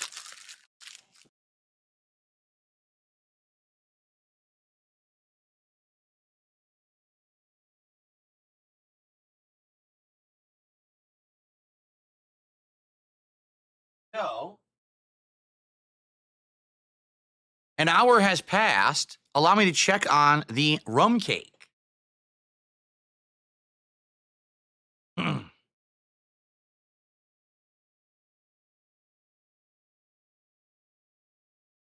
Update. Nope, still out for delivery, but not here yet. So, rum cake is supposed to be delivered during the Ninja Gaiden 2 Black stream. So, all right, so guys, here's the deal. You know, I pull this out from time to time. All right, it's been several days since I did this, but I'm going to do it again. I'm going to make a one-day only offer today. If you gift 20 subs on Kick, I will gift you both the VIP and the OG badges in the chat only today. And here's why I'm doing it. Because I want to hit the goals today. I want to do the marathon tomorrow.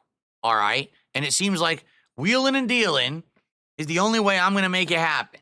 All right? So for those who are over there and who are avid viewers and supporters, today only I will make you this deal. All right?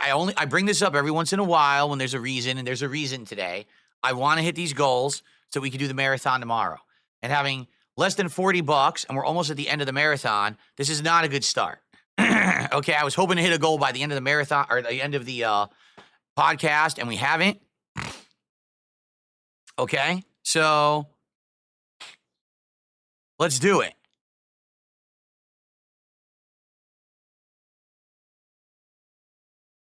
To make it happen.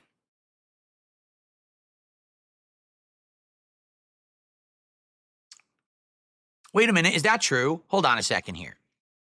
I think I have to right a wrong that has been done. I think there's been an egregious error that's happened that I need to fix it. Okay? Let's take a look. I think I need to fix an egregious error.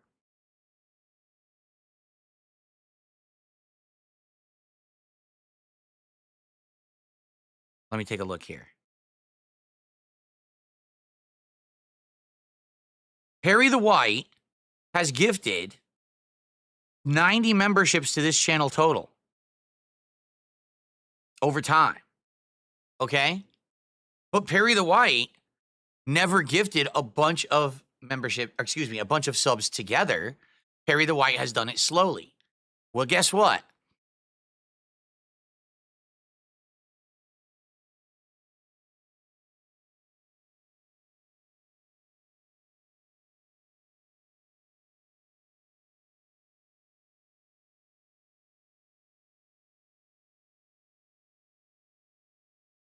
Perry the White just became a VIP on Kick because he deserves it. That's something that I should have done before, and I didn't realize that. Perry, you are now a VIP on Kick, and you can use your badge immediately. And I'm sorry that I didn't give that to you earlier. There you go.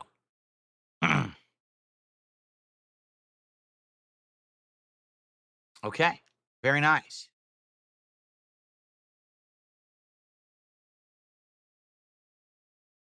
Because that was always my intention. It was always my intention that it was supposed to be, you get it when you gift 25 subs. I didn't realize that there would be some people who would do it over time rather than in one go. But I guess that's happened now, and I need to be more conscious of that, right? Paying attention to it. He did it cumulatively. So there you go. And that's my fault. I apologize for that, Perry, because you are an ongoing supporter of mine, both on Kick and YouTube, and I should have given that to you earlier, and I didn't. So enjoy your VIP badge. Okay. Now, again, if anyone gives 20 subs today on Kick, I will give you both the VIP and the OG badges. If you already have a VIP badge but not an OG badge, I will gift you the OG badge for 20 subs today on Kick. Okay? Cool. I received a $3 tip from Flatman B. He said, I'm just walking by throwing my tip into the hat. Hope all is well. Much love and peace. Thank you, Flatman. Appreciate that. Good to have you here today. Hope that you're having a good day. You're welcome, Perry. Again, that's an oversight. Total oversight on my part. My intention was always that when people gifted 25 subs, they were going to get that. And I hadn't been paying attention. So that's on me. You deserve it.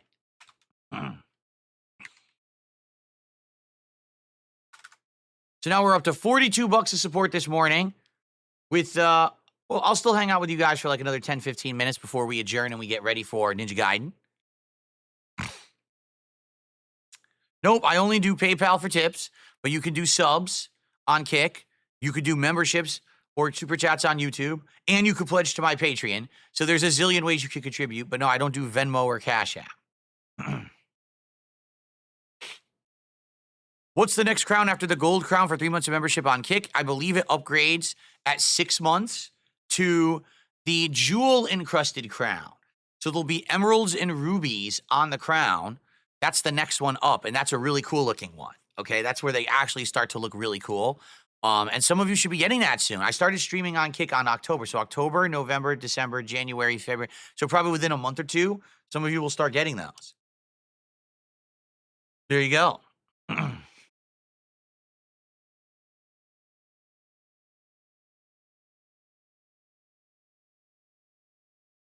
NMix says, if Metroid Prime 4 uses mouse controls with the new Switch 2 Joy-Cons and they work well, would you prefer that over the typical analog stick? I don't understand how that's going to work. Most people who play the Switch are holding controllers. How can you use it as a mouse? People aren't sitting in front of a desk. So how could you use it as a mouse? I'm not understanding this concept. Okay? Me, yeah, if I'm gaming, I'm sitting here in front of 2 desks, right? So I could use it as a mouse if I wanted to, but how could the common gamer playing on the Switch use it as a mouse? They're not sitting in front of a desk like me.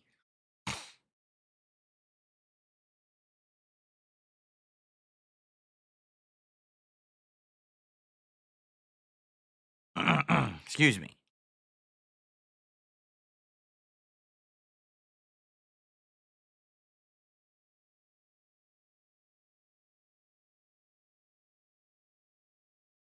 Chimchar8 over on Kick says, YouTube, you guys are slacking. You have too many gray names in chat.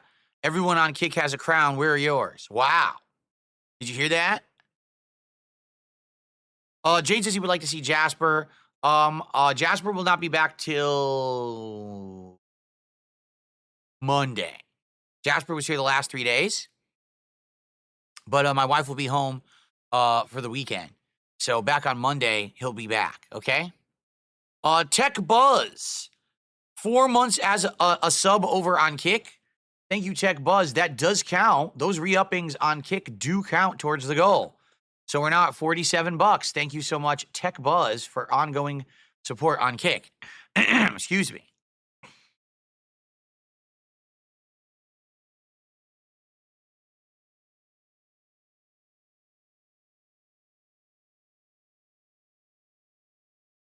Yeah, I know. Lucky Gremlin says, maybe if memberships weren't discounted by 30%, there would be more gifted memberships. Dude, you're preaching to the choir. You know, on Kick, they only take like a quarter out of the $5. So every Kick sub that I get is around $5.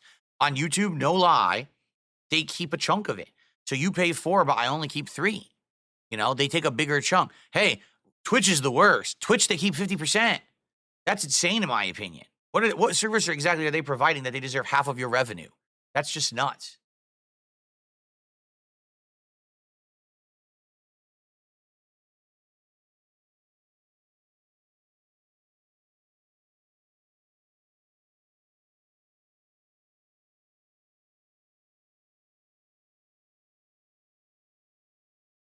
Why don't I use a neck brace to help with my neck? Because I don't think it's that serious.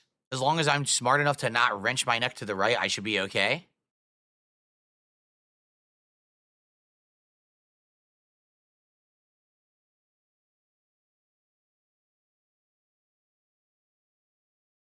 Can I squash the dirty detractor rumor that I'm going to wage quit kick?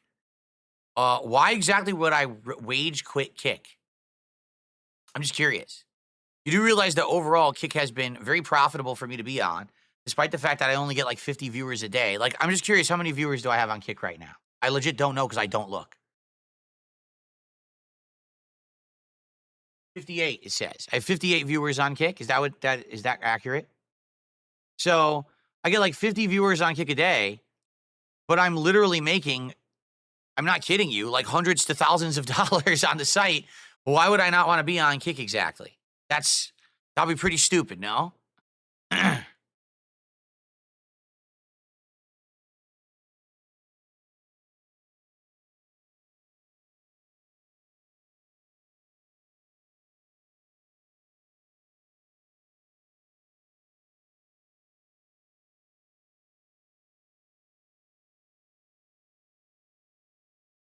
How come I take a cut out of memberships and subs, but not out of super chats? Maybe we should get those extra funds towards the goal.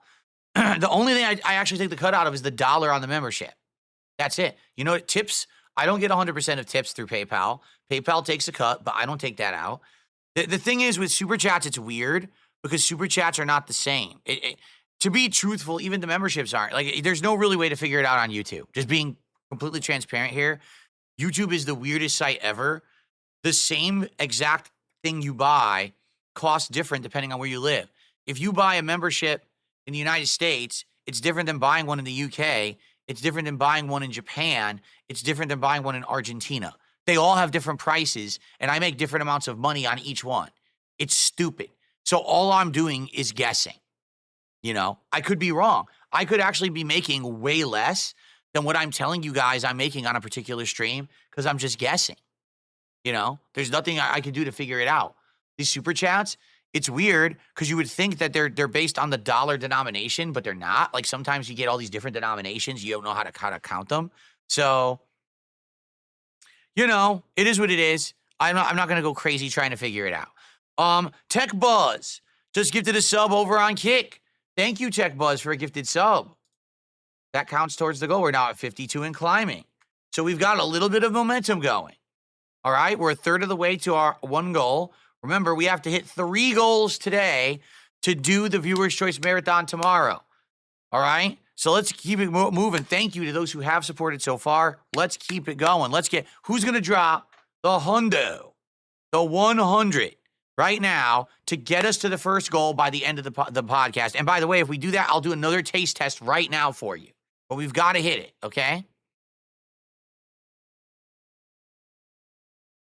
Why is there a cam head on the screen behind me? I don't know what you're talking about. What are you talking about?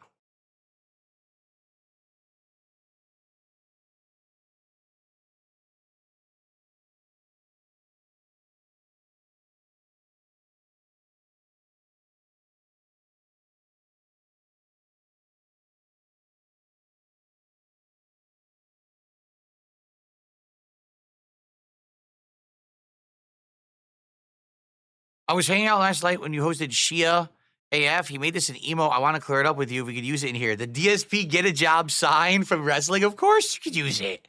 Why wouldn't I? That's hilarious. Yes, you could use it. Why not? That's funny.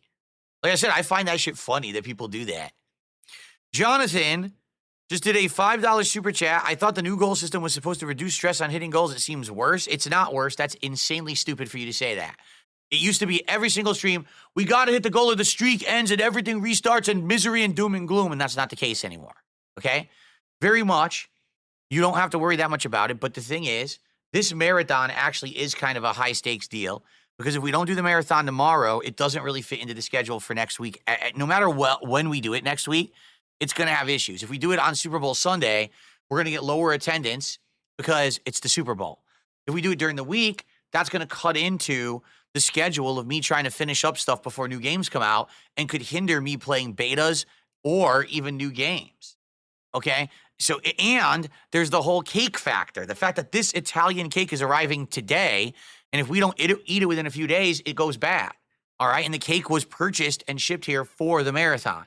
So that's why we have this situation right now. This is not normal. Usually it's not that big of a deal. Is it great to hit a goal? Of course it is. And of course, I like hitting the goals. They help, but it's not the end all or be all if we don't hit goals. Remember, there was quite a few days there where we weren't hitting the goals, and it was all right.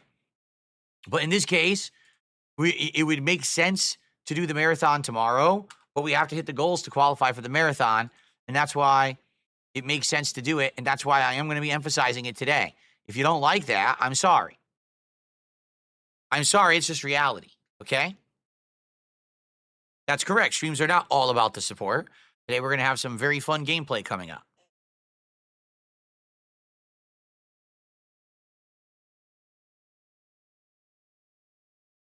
Yes, I like Mai in Street Fighter 6, Jade. So far, I think she's a good character that's interesting. She has good tools, good combos, and I like that the variety of ways that she can be played. But I don't know if that's going to last, or the next time I go to play, everyone's going to be kicking her butt because everyone learned her gameplay strategies. You know, I guess we'll have to see.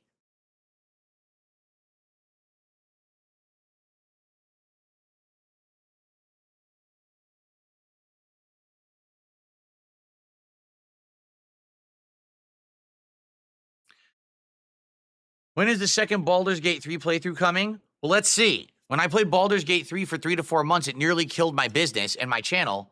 So for the person who's going to finance my channel for about 3-4 months, then I will play Baldur's Gate 3 again. So who's going to do that? Who's going to fund it?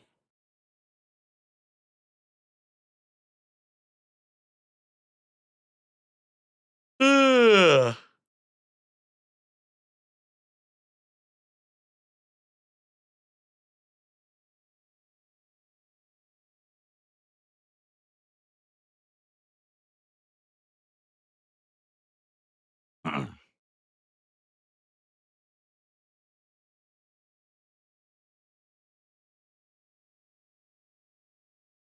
See, here's what you don't understand, because this is what people still are confused about. Like Zinji just said, yeah, but Baldur's Gate 3 got you a lot of support in the beginning. Baldur's Gate 3, no exaggeration, was at least $100 a stream, most streams, okay? There was 1 or 2 people who were always coming by and dropping big donations when I played Baldur's Gate 3. But here was the problem. No one was watching Baldur's Gate 3. So even though I was getting good support on every single time I streamed it, the channel was dying. The channel was getting record low views. People were outright saying, we're not interested in this game. We're disengaging from your content until you mix it up and start playing other games. We're taking off. So the channel was losing subscribers, losing views, losing everything for 3 to 4 months. When I finished Baldur's Gate 3 and I decided to jump into more action-based games, the channel jumped up again in views and popularity. So that's what I mean. It's not always about just making something on a stream. You also got to look at the overall health of everything, right? So that's an important factor that people don't really think about. Jonathan did another $2 super chat. Your old goal used to be 50 for a good stream. No, we used to have 3 tiers, 50, 100, and 150. Remember? Do we really have to talk about this? First of all, why is this financial shit a topic of discussion for you? It's not. It's my stream and my business, not yours. We've all talked about how since last year, things got better. I get, more support. Because of that, the entire business has improved. I have the flexibility to buy or play any game I want because I make enough to do that. Look at how all the stream quality has improved. Look at the video quality. Look at everything around us. This is all because of the increased support.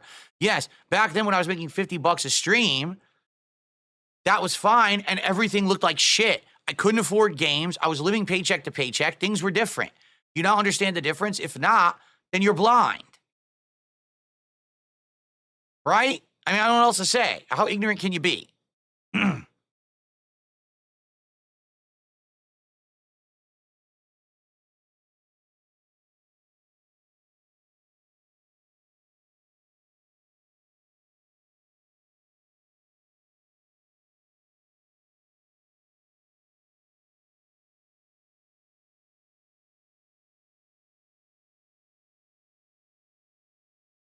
No, I didn't say that. Giga or Giga Gamer says, if you can play any game you want, where's metaphor? I didn't say I could play any game I want. I said I can afford any game I want. That's what I said. I'm no longer crazy desperate for money, living paycheck to paycheck, just scraping by. That's not the case anymore. Excuse me.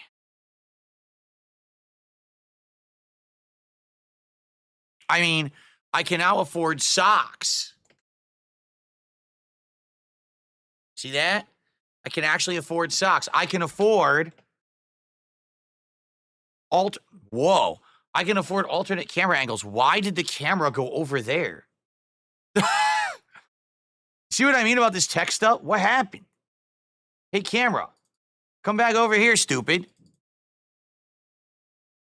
Hello? Hello? There we go. Don't ask me what happened. The camera went wild. It went off to the side and lost the shot, and I don't know why. But anyway, I can afford alternate camera angles with AI cameras that follow me around the room. I can afford better lighting, so we can now use this as the key light, and we can use this as the face cam, so you get the angle that you've always wanted when I'm playing games instead of side profile, which everyone complained about, right? And the reason we could do all of this is because of the support I'm getting. If I only make $50 a stream and I make $100 a day, then I can't afford all of this. Do you understand? Do you get the difference? Do you not see that I reinvested the money into the business and made it worth your while to invest? That now I can play whatever I want. We can do whatever we want. You see, the freedom. Isn't it better to not be poor and then have to severely limit the things that you can do? Yeah, it is. I guess some people just don't get that, right? Okay.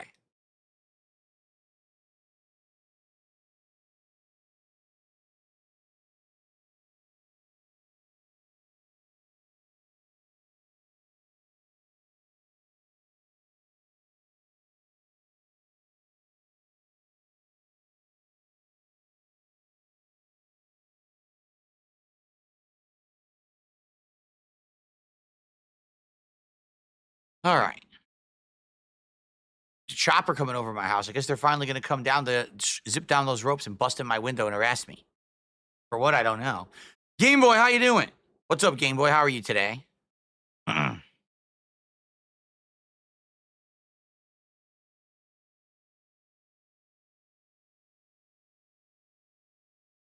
What was my favorite snack so far? You know me, I'm a chocoholic. So I'm going to go with the chocolate snacks. For example, the chocolate rocks, the ones that were chocolate covered in plastic coating but looked like rocks. Those were actually really delicious. Kind of reminded me of Nestle Crunch. So that was probably my favorite snack out of all those out of the Sakura box so far.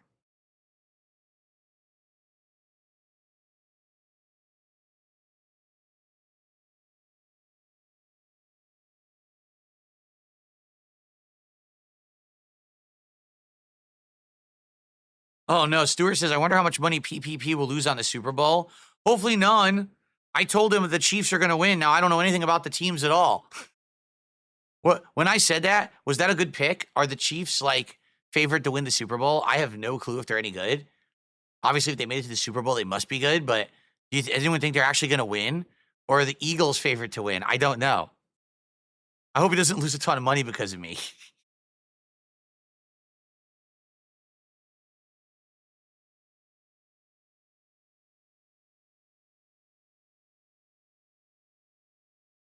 The Chiefs are the number 1 seed, so they're favored to win. Okay. Maybe he'll make the good bet then. Kansas City will win because of the refs. What, did they pay off the refs? They won the last 2 years. Did they really? I paid no attention. I paid no attention. They actually won 2 years in a row. Wow.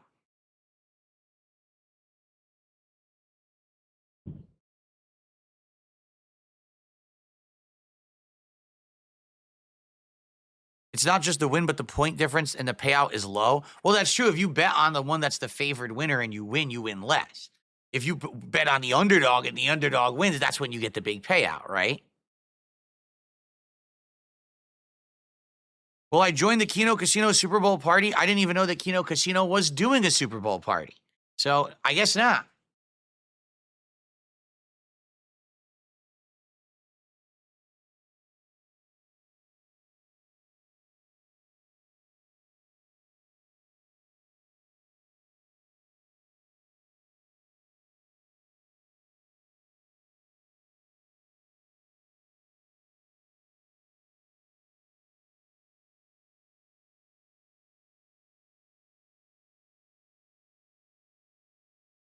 Mhm.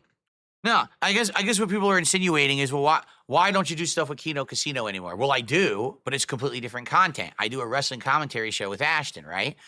Why am I not on Kino Casino? Honestly, because what do I really have to add to the show, right? They're literally covering lol cows and drama content every single show, right? And you know me, I'm not into that stuff. You know, the few times that I've appeared on the show, um, basically it's like I'm just flabbergasted at what they're talking about. They'll tell me a little bit about Ethan Ralph or something. I'll be like, what the hell is going on? Right. And I guess there is a little bit of value to that because it's fun to see someone who's kind of like the outsider kind of, react or comment to that kind of content. But honestly, it's not like not a big deal. You know what I'm saying? Like, if I were on that show for a couple of hours just to react to the randomness they're talking about, I don't know how much I could add, right? So it's probably why. Unless there's a reason, like if something happens, right, that involves me or something about me, uh, and I have something significant to add, then I'm sure they would want me back on the show. But like, what exactly could I add to the stuff that they talk about? It's like I've told you guys, I literally haven't even watched their show in like 2 months. I don't think I've seen a single episode of their show this year since it hit 2025. I've been too busy. I'm not even sure when they stream. And every once in a while I'll try to check in to see what's going on. But usually too, they end earlier now, right? Don't they end their streams earlier? So I don't even get a chance to join. Like if when I would tune in after I'm done with my workday and I'm going to sleep or whatever, I would like turn their stream on for an hour or two, but they rarely go late anymore. So I don't even have a chance to catch them and see what they're up to.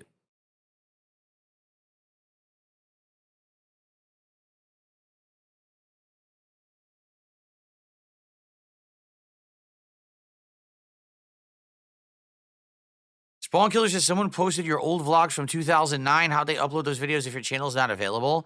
Because they already pulled them. Like before the channel got taken down, people stole all my content. Like this isn't even a lie or exaggeration.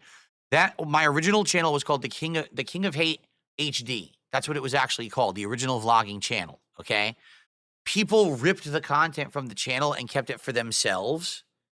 And then when the channel got blocked by YouTube for not agreeing to whatever their new terms of service changes were or whatever, because I just never logged into the channel. So when all the videos got taken down, they just re-uploaded all the videos on their channel. So that's how people can see them now.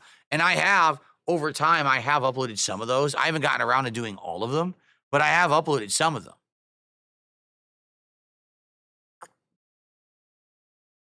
If you remember, we did a retrospective event. And during that retrospective event, I accessed the channel because I could still log into it. You just can't see the videos, but I accessed the channel and then I played the videos on the stream and reacted to them. So a lot of those old videos were watched again, just on my content in a different format. See? How come I played the GTA trilogy 3 times, but Liberty and Vice City stories only once? Because they're not available. Like how would you get those? I think I had played them on PS3, downloaded digitally so I could emulate them, but they're not available on modern consoles or modern format. Like, can you even get those on PC? I don't even know if you can, right?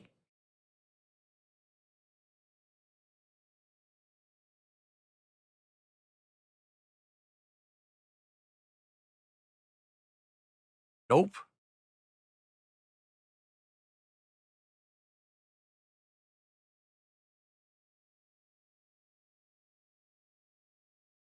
Wait, is this it? Oh, this might be it. Nope, that's not it. That's the GTA 4 expansion. Never mind. Yeah.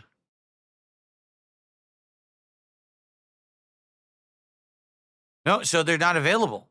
If they were actively available, uh, then I would probably replay them at some point, but they're not. They've never really re-released them for modern audiences. I would actually like to play them again. Maybe with improved graphics and improved controls. That would be cool.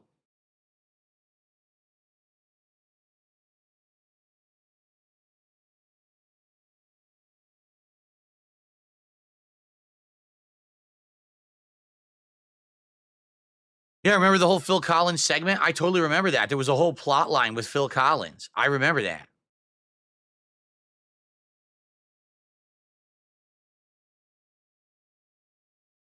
An anonymous tipper just tipped me £7, which I'm not sure exactly how much that equates to in dollars. I guess we could check.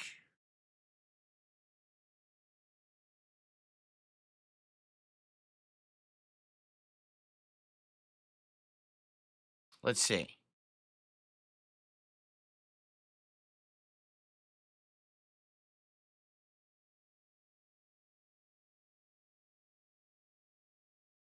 So it was a $7.11. So it's the equivalent of $8.84. Okay, anonymous. Cool. I don't want to click that. No.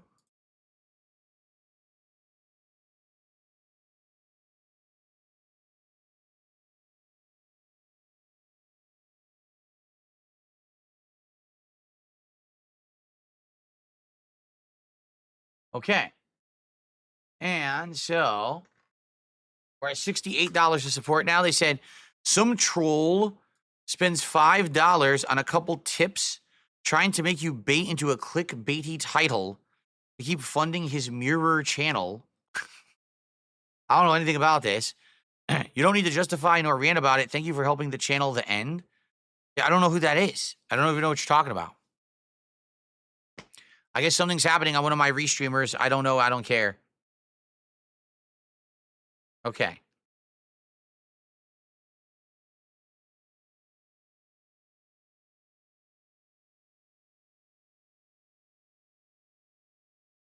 No, Bono Semo says Liberty City Stories is on iOS. I don't know if that would be feasible to stream. I don't have Apple devices anymore. I got rid of them. I have an Android now. I'm 100% Android.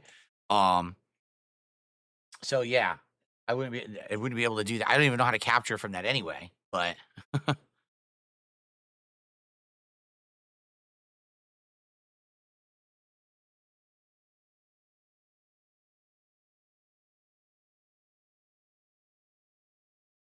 all right, shall we end? Shall we end the podcast? Thank you for the early support, guys. Again, the goal here is to hit 3 goals today by the end of the day. Right now, we're at $68. I am still on this stream for about 3 more hours, so we can definitely do it. But we're going to need some big support. We're going to need some people throwing the long bombs, the Hail Marys, dropping the big contributions to hit this so we can do the marathon tomorrow. All right, let's see if we can make it happen. All right, but thank you guys so much. I hope that you guys, hold on. Sorry. Hope that you guys are enjoying the content so far today, and thank you for watching. Tomorrow, I don't know what we're doing. Tomorrow we could have a normal podcast, or tomorrow we could be doing a special marathon starting podcast with booze and food and stuff. I don't know. We have to see how it goes, all right? So I hope that you will join me tomorrow here live on stream. And I hope that you'll check it out and we'll have a good time together. No matter what we're doing here on the Level 1 podcast, I will see you then.